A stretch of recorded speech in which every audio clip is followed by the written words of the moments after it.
इस बार क्या खोजेगा भारत का चंद्रयान 3। इस बात पर पूरी दुनिया की निगाहें टिकी हुई हैं।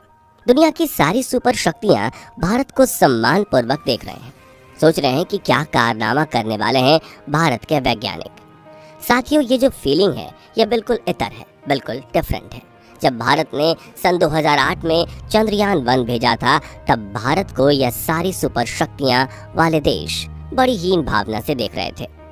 ये सब कहते थे कि चलो ठीक है, अपना स्वदेशी स्पेसक्राफ्ट तो बना लिया, लेकिन बजट कम है, इनके पास जाने दो, चांद पर देखते हैं क्या करेंगे। कुछ ज़्यादा इंटरेस्टेड नहीं थे, कोई ज़्यादा हलचल नहीं थी। लेकिन जिसके बाद भारत के वैज्ञानिकों ने चंद्रयान 1 से जो परिणाम निकाला, उसे सुनकर सब हैरान हो गए।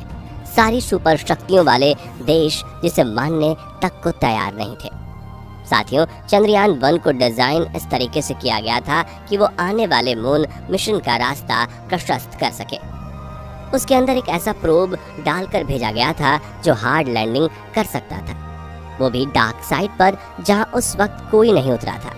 वो गया, हार्ड लैंडिंग की उसने, और वहां पहुंच के सारी इंफॉर्मेशन चंद्रयान 1 तक भेज दी, और वहां से इसरो के सेंटर तक, जिसने बताया कि कैसा वातावरण है वहां पर। अगर हमको ये सॉफ्ट लैंडिंग करनी है तो क्या क्या हमें यहाँ पर इक्विपमेंट यूज़ करने होंगे, क्या क्या सिस्टम लगाने होंगे।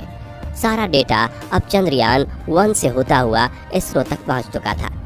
और जब चंद्रयान 1 ने वो प्रोब रिलीज किया तो चंद्रमा की सतह से टकराया, और उसके बाद जो स्टडी की, जो एक्सपेरिमेंट किए वहाँ की मिट्टी पर, तो उसे पता चला कि वहाँ पर पानी हो सकता है। साथियों, चंद्रयान 1 वो पहला मिशन था दुनिया का जिसने यह बताया कि चंद्रमा पर पानी मौजूद है। पर इसे अमेरिकन एजेंसी नासा ने सीधे सीधे तो नहीं, लेकिन लगभग इसे मानने के लिए इनकार कर दिया था। उसने ये नकार दिया था। उसने कहा कि अभी अभी तो गए हो, पहला मिशन लॉन्च किया और पानी खोज लिया, और हमने 3000 करोड़ रुपए उड़ाए वहाँ पर और हमें कुछ नहीं मिला। दोस्तों, इस बात पर फिर अमेरिकी एजेंसी नासा ने लूनर रिकॉनेसेंस ऑर्बिटर भेजा। तब वो इस बात को काफी हद तक स्वीकार कर चुके थे कि पानी तो है, लेकिन काफी कम मात्रा में। दोस्तों, चंद्रयान 1 को पोलर सैटेलाइट लॉन्च व्हीकल यानी कि PSLV C11 रॉकेट के जरिए सतीश धवन अंतरिक्ष सेंटर से भेजा गया था। ये वही सेंटर है जहां से चंद्रयान 3 को लॉन्च किया गया है। चंद्रयान 1 लॉन्च के 5 दिन बाद 27 अक्टूबर 2008 को ये चंद्रयान चंद्रमा के पास पहुंचा था। पहले तो उसने चंद्रमा से 1000 किलोमीटर दूर रहकर एक सर्कुलर ऑर्बिट में उसकी परिक्रमा की, और इसके बाद वो चंद्रमा के और नजदीक गया, और 12 नवंबर 2008 को वो चांद से मात्र 100 किलोमीटर की दूरी पर था। जिसके बाद चंद्रयान 1 हर 2 घंटे में चंद्रमा की परिक्रमा पूरी करने लगा। जिसके बाद उसने मून के डार्क साइड पर हार्ड लैंडिंग की। दोस्तों, इस अंतरिक्ष यान का वजन लगभग 1380 किलोग्राम था। वहीं चंद्रयान 1 का मकसद पृथ्वी की एकमात्र नेचुरल सैटेलाइट के बारे में अपने नॉलेज का विस्तार करना था। दोस्तों, जल्दी 14 नवंबर 2008 को चंद्रयान 1 ने मून इम्पैक्ट क्राफ्ट नाम का 29 kg का एक भारी परीक्षण इक्विपमेंट चंद्रमा के नॉर्थ पोल पर गिराया था। साथ ही एक मास स्पेक्ट्रोमीटर, वीडियो कैमरे और एक हाइट मेजरिंग रडार से लैस एक इक्विपमेंट नीचे गिरते समय चंद्रमा की ऊपरी सतह के अनेकों फोटो लेकर चंद्रयान 1 को भेजा, और उसने इसरो को। इसके अलावा चांद के वायुमंडल का विश्लेषण किया और दूसरे कई आंकड़े भी ऊपर परिक्रमा कर चंद्रयान 1 को भेजे। चंद्रमा की भौगोलिक बनावट के बारे में चंद्रयान 1 से भेजी गई जानकारी के आधार पर 2009 में पहला महत्वपूर्ण निष्कर्ष निकाला गया कि चंद्रमा के पोल्स के पास बर्फ के रूप में भारी मात्रा में पानी मौजूद है। दोस्तों, भारत ही वो पहला देश है जिसने चांद पर पानी होने की खोज की। हालांकि उस वक्त इस बात को नासा ने मानने से साफ इनकार कर दिया था। जिसके बाद नासा ने लूनर प्रोस्पेक्टस एल-क्रॉस और लूनर रिकॉनेसेंस ऑर्बिटर का काम किया। उसके बाद आखिरकार नासा ने भी वही बताया जो 2008 में भारत ने पहले ही अपने मिशन में बता दिया था। दोस्तों, इसके साथ यह भी बात पता चली कि यहाँ का पानी सतह से थोड़ा नीचे है, जिसके कारण जब इस पर कोई उल्का पिंड गिरता है तब यहाँ पानी के धमाके की वजह से बाहर की ओर पानी निकलता है, अंतरिक्ष में ये विलीन हो जाता है। इसे ही चांद पर उल्टी बारिश का होना कहा जाता है। आइए समझते हैं दोस्तों, अंतरिक्ष में पानी का मिलना किसी खजाने से कम नहीं होता, और चांद पर इतने भारी मात्रा में पानी का मिलना जैसे खजाने की चाबी हम इंसानों के हाथ लग जाने जैसा था। उसके बाद नासा रुका नहीं, बल्कि साल 2013 में नासा ने एक और मिशन लॉन्च किया जिसमें एक रोबोटिक मशीन के जरिए चांद के वायुमंडल का बारीक स्टडी करना था। दोस्तों, इस स्टडी में पता चला कि चांद पर बिल्कुल ना के बराबर वायुमंडल में भी पानी मौजूद है, जो कि अपने आप में एक सवाल पैदा करता था कि चांद पर इतनी पतली वायुमंडल होने के बाद यहाँ पानी का होना कैसे संभव है, क्योंकि ना तो चांद पर वायुमंडल मौजूद है और ना ही चांद पर बादल है।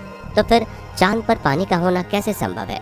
ये सवाल वैज्ञानिकों के लिए काफ़ी इंटरेस्टिंग और चैलेंजिंग टॉपिक बन गया था।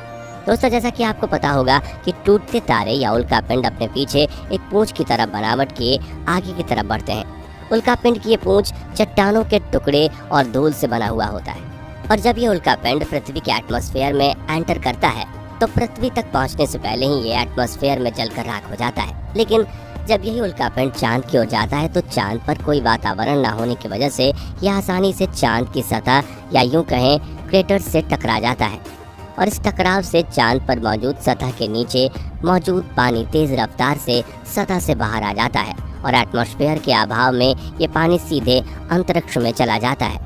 क्रेटर से निकलते इस पानी को नासा के रोबोटिक मशीन ने डिटेक्ट किया था, और वैज्ञानिकों को ये तस्वीरें भी भेजी, जिसे देखने के बाद ऐसा लगा कि चांद पर उल्टी बारिश होती है। यानी बारिश आसमान से ज़मीन की ओर नहीं, बल्कि ज़मीन से आसमान की ओर होती है। तो ये थी चांद पर उल्टी बारिश होने का कॉन्सेप्ट। हालांकि इसके बाद भी नासा के वैज्ञानिकों का कहना था कि चांद पर पानी मौजूद है, लेकिन काफ़ी कम मात्रा में। बाद में उन्होंने अपने अगले मिशन के बाद ये बात कंफर्म की कि चांद पर भारी मात्रा में पानी मौजूद है। और दोस्तों, इतना पानी काफ़ी है चांद पर कॉलोनी बनाने के लिए, क्योंकि इसका होना इस बात को तय करता है कि चंद्रमा पर जीवन बन सकता है या नहीं। दोस्तों, चांद पर पानी की खोज कर भारत ने अपने पहले मिशन से ही उपलब्धि अपने नाम कर ली थी। जिस इसरो को लोग छोटा और स्वदेशी समझते थे, उसने अपने पहले ही मिशन में वो खोज कर दिखाया जो बड़े बड़े अंतरिक्ष एजेंसी नहीं खोज पाई थी। और यही कारण है कि आज चंद्रयान 3 पर पूरे विश्व की नज़र है। दोस्तों, चंद्रयान 1 मिशन को 2 साल के लिए भेजा गया था, लेकिन 29 अगस्त 2009 को इसने अचानक रेडियो संपर्क खो दिया। इसके कुछ दिनों बाद ही इसरो ने आधिकारिक रूप से इस मिशन को ख़त्म करने की घोषणा कर दी थी। उस वक्त तक अंतरिक्ष यान ने चंद्रमा की 3400 से ज़्यादा बार परिक्रमा पूरी कर ली थी और चांद की ऑर्बिट में 312 दिन तक रहा था और सेंसर के माध्यम से डेटा भेजता रहा था। इस वक्त तक यान ने अधिकांश वैज्ञानिक मकसदों को पूरा कर लिया था। इसके बाद 2019 में इसरो ने चंद्रयान 2 को भेजा, जिसमें सफलता हासिल नहीं हुई और पूरा हिंदुस्तान मायूस हुआ। लेकिन चंद्रयान 2 के फेल्योर बेस पर नया चंद्रयान 3 बनाया गया और अपनी गलतियों को इसमें रेक्टिफाई किया गया। इस बार चंद्रयान 3 साउथ पोल पर सॉफ्ट लैंडिंग करेगा और चांद पर सॉफ्ट लैंडिंग करने वाला चौथा देश बन जाएगा।